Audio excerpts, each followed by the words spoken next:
दोस्तों नमस्कार। आप सभी को मेरे नेशनल इंग्लिश की तरफ से वेलकम है, स्वागत है, ग्रीटिंग्स है, बहुत सारी शुभकामनाएं हैं। दोस्तों आज मैं ना अपने चैनल के माध्यम से इस तरह के सेंटेंसेस बताने वाले हैं, जैसे हल्का हल्का, गरम गरम या गर्मा गर्म भी कह लीजिए, भारी भरकम, पतली दुबली यानी दुबली पतली है ये, काम काज चिकनी चुपड़ी, लंबी चौड़ी, बाता बाती, सुख दुख, सुख का साथे, कमर भर, गज भर, ठेहुना भर जिसको घुटना भर बोलते हैं, बोरा भर, बहुत गर्म। अगर इस तरह के सेंटेंसेस अगर आपके दिमाग में आ जाए और आपको बोलना पड़े या लिखना ही पड़े, तब तो अटक जाएंगे ना। मेरी गारंटी है कि आप अटक जाएंगे। या तो आप घिसी पीटी अंग्रेजी बना करके अपना काम निकाल लेंगे, तो घिसी पीटी तो सबको आता है, जबरदस्ती तो रूल सब लोग बना लेते हैं। लेकिन आज का टाइम घिसी पीटी नहीं है। जैसे आप घिसी पीटी करेंगे ना, तुरंत पकड़ लेंगे लोग, आपको करेंगे कि ये गलत कर रहा है। हाँ, ये होगा कि आप जो जो पढ़ा लिखा नहीं होगा, जो जो कम पढ़ा लिखा होगा, उसके सामने आप ऐसा कर सकते हैं।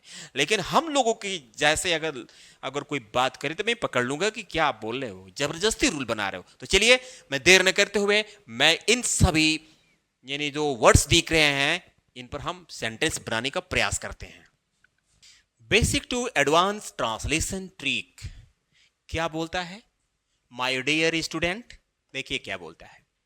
मुझे हल्का हल्का बुखार है। मुझे हल्का हल्का बुखार है मतलब बुखार मेरे पास है। लोग बोलते हैं ना कि देखो मुझे हल्का हल्का खांसी है, थोड़ा सा दवा दे दो, मुझे हल्का हल्का खांसी है, कोई ऐसा दवा दे दो ठीक हो जाए, या मुझे हल्का हल्का बुखार है। तो क्या करेंगे भाई, मुझे हल्का हल्का बुखार है, तो मुझे के लिए आए ये जो है ना हैव से बनेगा। मुझे है मतलब मेरे पास वो है, तो पास वाला सेंस है। तो है हैव, हल्का हल्का वेरी माइल्ड, अब बुखार के लिए fever, I have very mild fever, I have very mild fever. उसे हल्का हल्का बुखार था। इस बात को अगर पास्ट में बोला जाए तो यहां सब्जेक्ट उसे हो गया, था के लिए हैड, अब फिर हल्का हल्का के लिए वेरी माइल्ड बुखार, एक्चुअली यहां होना चाहिए सिर दर्द। चलिए मैं यहां लिखता हूं सिर। तो अब ये सिर दर्द अगर हो गया, उसे हल्का हल्का सिर दर्द था, बुखार को हटा दीजिए, तो इसके लिए बोलेंगे he had very mild headache. Headache सिर दर्द के लिए headache, he had very mild headache. मुझे गर्मा गर्म चाय पसंद है, गर्मा गर्म चाय पसंद है, या मुझे गरम गरम चाय पसंद है। मुझे यानी आई, पसंद है मतलब पसंद करता हूं, प्रेजेंट सिंपल में लाइक। अब गर्मा गर्म की अगर बात आती है तो फेयरली हॉट का यूज करेंगे। फेयरली हॉट दिमाग में रख लेना, फेयरली हॉट। या गरम गरम भी आ जाए तो फेयरली हॉट का ही प्रयोग करेंगे। आई लाइक फेयरली हॉट, क्या पसंद है? चाय, तो चाय के लिए टी हो गया। मैं गरम गरम खाना नहीं खाता हूं, मैं गरम गरम खाना नहीं खाता हूं, प्रेजेंट सिंपल का टेंस नेगेटिव है। आई डू नॉट, मैं के लिए आई, नहीं के लिए डू नॉट, खाता हूं के लिए ईट। कैसा खाना? गर्मा गर्म यानी गरम गरम, तो फेयरली हॉट खाना के लिए food. Okay, I do not eat Fairlie hot food. तो ये रहा हल्का हल्का, गर्मा गर्म। ठीक है, और आगे देखते हैं। अगर कहा जाए कि नदी में कमर भर पानी था, कमर भर पानी में मत तैरो, मत तैरो, कमर या कमर भर पानी में तैरो, कोई बात नहीं। तो कमर भर, कमर भर का आप इमेज देख रहे हैं यहां पर, ठीक है ना? कमर भर पानी में लड़का खड़ा है, ठीक? तो है क्या भाई कमर भर? तो जब कमर भर की बात आएगी तो कमर भर की अंग्रेजी आपको वेस्ट डीप यूज करना है। क्या यूज करना है? Waste deep. कमर भर के लिए waist deep. But one thing keep in mind, आपको यहां पर हाइपन देना पड़ेगा, वेस्ट डीप। जैसे कि नदी में कमर भर पानी था, तो ये देयर से बनेगा, क्योंकि जो सब्जेक्ट है था थे थी से पहले आ गया। तो देयर था के लिए वाज, कमर भर पानी, ये जो कमर भर पानी का अंग्रेजी जो वेस्ट डीप है, ये एक एडजेक्टिव का काम कर रहा है। तो वेस्ट डीप वाटर नदी में in the river. Clear? There was waist deep water in the river. कमर भर पानी में तैरो, कमर भर पानी में तैरो, अगर ज्यादा तैरोगे तो डूब जाओगे, कोई किसी को सजेस्ट कर रहा है, तो स्विम मतलब तैरो in the vast deep water, in the vast deep water, vast deep water. तो आप समझ गए, आज से जब भी कमर भर की बात आएगी तो आप वेस्ट डीप का प्रयोग करेंगे। इस तरह के वर्ड्स को लोग पूछ करके फंसा देते हैं, ठीक है, तो ये जानना जरूरी है। या पूछने की बात ही छोड़ दी, अगर आपको बोलना ही पड़ जाए तो क्या करेंगे? आप मान लीजिए कि एक न्यूज रिपोर्टर हैं, इंग्लिश में आप न्यूज को रिपोर्टिंग कर रहे हैं और आप बाढ़ वगैरह आई हुई है, तो आपको बताना है कि देखो दोस्तों इस समय कमर भर पानी में मैं खड़ा हूं, तो क्या करेंगे? कमर भर के लिए आप क्या यूज करेंगे? फंस जाएंगे ना, मामला आपका मामला फंस जाएगा ना, तो ये जानना जरूरी है। आगे देखते हैं। अब कह रहा है कि मैं कल घुटना भर पानी में खड़ा रहा, यहां ठेहुना भर पानी था। घुटना भर, ठेहुना भर का मतलब एक ही हुआ, जो ये इमेज आप देख रहे हैं, यहां पर एक बंदा है जो घुटना भर पानी में खड़ा है, ये घुटना भर पानी में खड़ा है, ठीक है। तो अब अगर आ जाए घुटना भर, घुटना भर को ठेहुना भर भी बोलते हैं, भोजपुरी में ठेहुना भर बोलते हैं, हिंदी में घुटना भर बोलते हैं। तो क्या है? मैं कल घुटना भर पानी में खड़ा रहा, पास्ट इंडेफिनिट, खड़ा रहा यानी खड़ा रहने का जो कार्य था लगातार जारी था। तो क्या करेंगे? मैं के लिए आए, खड़ा रहा।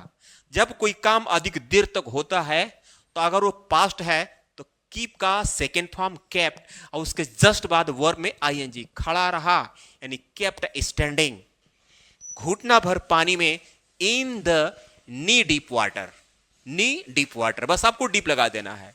अब यहां घुटने की बात हो रही है तो घुटने की मीनिंग नी लगा दो और उसमें डीप जोड़ दो तो हो जाएगा घुटना भर। यहां ठेहुना भर पानी था, यहां ठेहुना भर पानी था। अब बता रहे हैं कि देखो भाई यहां ठेहुना भर पानी था लेकिन आज सूख गया है, गायब हो गया है, चला गया है। तो क्या आपको बोलेंगे कि there was knee deep water here, there was knee deep water here, ठीक। तो अब ये भी समझ गए कि जब घुटना भर आपको बोलना पड़े तो नी डीप बोलेंगे, ठीक है। आगे देखते हैं। मेरे फ्रेंड्स, अगर ऐसा सेंटेंस आ जाए, जैसे मान लीजिए कहा जाए बेसिक टू एडवांस में ट्रांसलेशन ट्रिक में अगर कहा जाए कि गज भर, गज भर, तो गज भर के लिए क्या इस्तेमाल करेंगे? और यॉट लॉन्ग यूज करेंगे, और यॉट लॉन्ग क्या यूज करेंगे? और यॉट लॉन्ग, और यॉट लॉन्ग, बीच में हाइपन रहेगा, ओके। तो देखिए क्या कह रहा है, बोल रहा है कि गज भर कपड़ा खरीद लेना। देखो बाजार जा रहे हो तो गज भर कपड़ा खरीद लेना, किसी को आप बोल रहे हैं यानी ऑर्डर दे रहे हैं, तो क्या बोलेंगे? बाय यानी खरीद लेना, और यॉट लॉन्ग क्लॉथ, गज भर के लिए और यॉट लॉन्ग, और कपड़ा के लिए क्लॉथ, खरीद लेना के लिए बाय, बाय और यॉट लॉन्ग क्लॉथ। यह छड़ी गज भर लंबी है, यह छड़ी, जिस छड़ी से मैं बच्चों को पीट रहा हूं, यह छड़ी जो है गज भर लंबी है।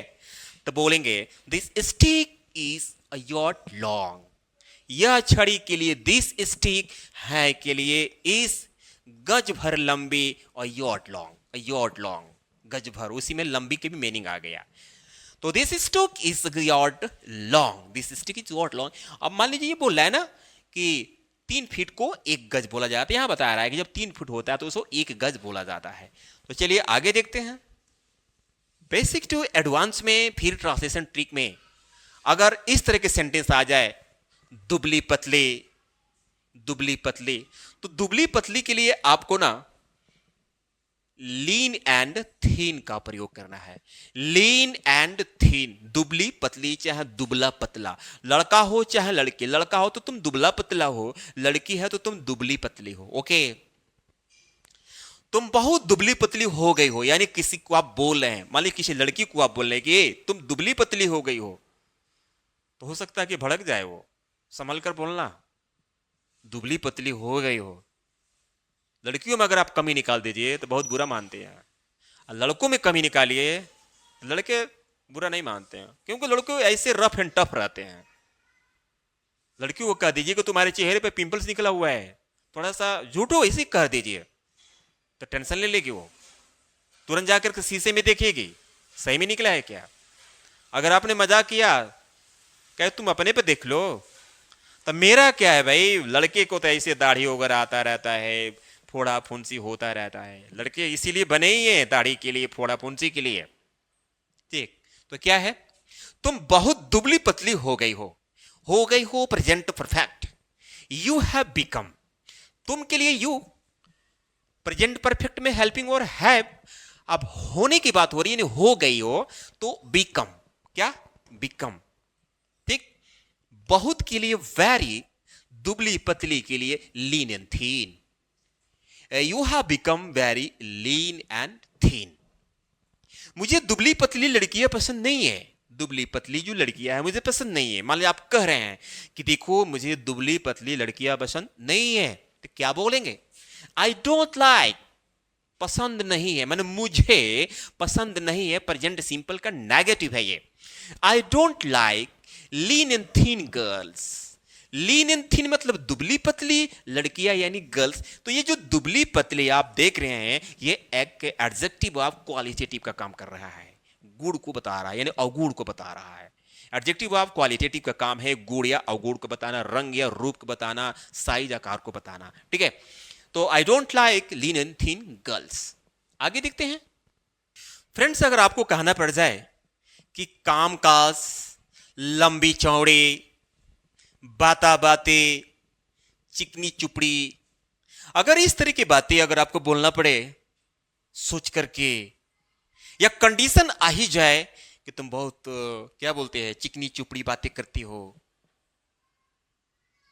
और चिकनी चुपड़ी बातें करके कई लोगों को तुम ने यो कर दिया, क्या है, दोनों के बीच बाता बाती चल रहा है, लंबी चौड़ी, अगर इस तरह की बातें अगर आपको बोलना पड़े, नहीं बोल पा रहे थे, तो आज से आप बोलना चालू करेंगे। इस तरह के मतलब हिंदी वर्ड्स को मीनिंग जानेंगे। क्या बोला है कि आपका कामकाज कैसा चल रहा है, तो यहां पर जो आया हुआ है काम काज, इसके लिए हम केवल बिजनेस बोलेंगे। काम के लिए वर्क, काज के लिए क्या बोलेंगे, कुछ नहीं बोलेंगे। मतलब काम काज कितना, आपका जो व्यवसाय है, आपका जो बिजनेस है, ये है बिजनेस, मैंने काम काज कैसा चल रहा है, आपके व्यवसाय कैसा चल रहा है। हां, अगर आप चाहें तो मैं एक मीनिंग बता रहा हूं काम काज के लिए, work and all, work and all ये होता है। ठीक है, वर्क एंड ऑल आप यूज कर सकते हैं। बिजनेस बोलिए या वर्क एंड ऑल, कैसे बोलेंगे, what about your work and all, what about your work and all, या व्हाट अबाउट योर बिजनेस, कामकाज। मुझे लंबी चौड़ी बातें पसंद नहीं है, देखो भाई तुम ज्यादा बात करते हो, मुझे लंबी चौड़ी बातें पसंद नहीं है, तो क्या बोलेंगे, प्रेजेंट इंडेफिनिट का नेगेटिव है। आई डोंट लाइक, मुझे पसंद नहीं है मतलब मैं पसंद नहीं करता हूं, प्रेजेंट सिंपल का नेगेटिव। आई डोंट लाइक लंबी चौड़ी बातें, टॉल टॉक्स, टॉल टॉक्स, लंबी चौड़ी बातें, टॉल टॉक्स, टॉल टॉक्स, समझ गए ना, याद रख लीजिएगा, लंबी चौड़ी, तुम बहुत लंबी चौड़ी फेंकते हो, ऐसे लोग कहते हैं ना। दोनों के बीच बाता बाती चल रहा है, दोनों के बीच बाता बाती चल रहा है, बाता बाती, ठीक है ना। बाता बाती मतलब वहां पर थोड़ा सा गर्मा गर्मी चल रहा है, ताना तानी चल रहा है, झपटा झपटी चल रहा है। ठीक है, मैंने गर्मा गर्मी चल रहा, मैंने जो कंडीशन है, कंडीशन इज रिलेटेड टू क्वारेल, झगड़ा से संबंधित है। तो क्या है, दोनों के बीच बाता बाती चल रहा है, तो बोलेंगे both are exchanging hot words. बाता बाती के लिए आपको बोलना है हॉट वर्ड्स, क्या बोलेंगे, हॉट वर्ड्स। अब ये बाता बाती चल रहा है, तो चलने की मीनिंग वाक नहीं लगा देना है, इसका मतलब पहले समझो। बाता बाती चलने के मतलब वो कुछ बोल रहा है, मैं कुछ बोल रहा हूं, तो दोनों के बीच एक्सचेंज हो रहा है, आदान प्रदान हो रहा है। वो गर्म बोल रहा है तो मैं गर्म बोल रहा हूं, यानी हॉट वर्ड चल रहा है, हॉट वर्ड्स चल रहा है। तो क्या बोलेंगे, बोथ यानी दोनों के बीच, दोनों के बीच या दोनों एक्सचेंज कर रहे हैं, बाता बाती चला रहे हैं, तो both are exchanging hot words. सीधा बोल दीजिए कि दोनों के बीच बाता बाती चल रहा है, both are exchanging hot words. यहां पर वो केवल चिकनी चुपड़ी बातें करना जानती है, आप बोल रहे हैं कि देखो उसके पास से मत जाना, वो क्या है ना कि केवल चिकनी चुपड़ी बातें करती है और बातें करके अपने बात में जाल में फंसा लेती है। ठीक है, तो क्या करेंगे? प्रेजेंट इंडेफिनिट का ये सिंपल है। तो सी नोज बातें करना जानती है, वह यानी सी जानती है के लिए नोज, केवल के लिए वनली, हाउ टू टॉक्स बात करना, चिकनी चुपड़ी यानी Honey word, honeyed words, Honey नहीं हनीड वर्ड्स, चिकनी चुपड़ी बातें के लिए मैंने चिकनी चुपड़ी बातें के लिए क्या बोलेंगे? Honeyed words. याद रख लीजिए क्या बोलेंगे? Honeyed, honeyed, H O N E Y T, honeyed, honeyed words. Clear? वह केवल चिकनी चुपड़ी बातें करना जानती है। She knows only how to talks honey words. आगे देखते हैं। अगर आपको कहा जाए बोरा भर, ये भार लिख दिया है, भर है, बोरा भर, मुझे बोरा भर गेहूं चाहिए, मेरा बोरा भर चावल सड़ गया, बोरा भर चावल, बोरा भर दाल, बोरा भर गेहूं। जब आपको बोलना पड़े बोरा भर, तो इसके लिए दो अंग्रेजी क्या है? या तो सैक डीप बोलो, सैक डीप, या तो सैक फुल बोलो। सैक डीप या सैक फुल, दोनों में से किसी एक का यूज करेंगे। जैसे यहां पर मैंने एग्जांपल दिया कि मुझे बोरा भर गेहूं चाहिए, आई नीड, मुझे चाहिए बोरा भर अ सैक डीप ऑफ, गेहूं के लिए wheat, I need a sack deep of wheat. मेरा बोरा भर चावल सड़ गया, बार बार बोरा भार हो गया, मिस्टेक हो गया टाइपिंग करने में, तो मेरा, तो बोलेंगे कि अ सैक डीप या sack full of my rice spoiled, सड़ गया मतलब वो खराब हो गया। ठीक है ना? तो क्या बोलेंगे? मेरा बोरा भर चावल सड़ गया, तो बोलेंगे बोरा भर के लिए दोनों में से कोई एक, या तो सैक डीप बोलिए या तो सैक फुल बोलिए, उसके बाद ऑफ लगाना पड़ेगा। और sack deep of my rice spoiled या sack full of my rice spoiled. तो मेरे व्यूअर्स, मेरे सब्सक्राइबर्स, ये वीडियो आपको कैसा लगा? इसी तरह की इंफॉर्मेटिव और नॉलेजेबल वीडियो अगर आप चाहते हैं तो प्लीज वीडियो को लाइक करके चैनल को सब्सक्राइब कर लीजिए, ताकि डेली 7 बजे शाम को मेरे वीडियो से रिलेटेड नोटिफिकेशन आपके मोबाइल पर मिल जाए। और यहां तक कि आप शेयर करने का प्रयास करें, क्योंकि आपके साथ ही साथ आपका फ्रेंड्स, आपका रिलेटिव के लोग और आपके जो भी हो वो भी पढ़ना सीखना जाने। मैं मिलता हूं अगले वीडियो में, तब तक के लिए धन्यवाद।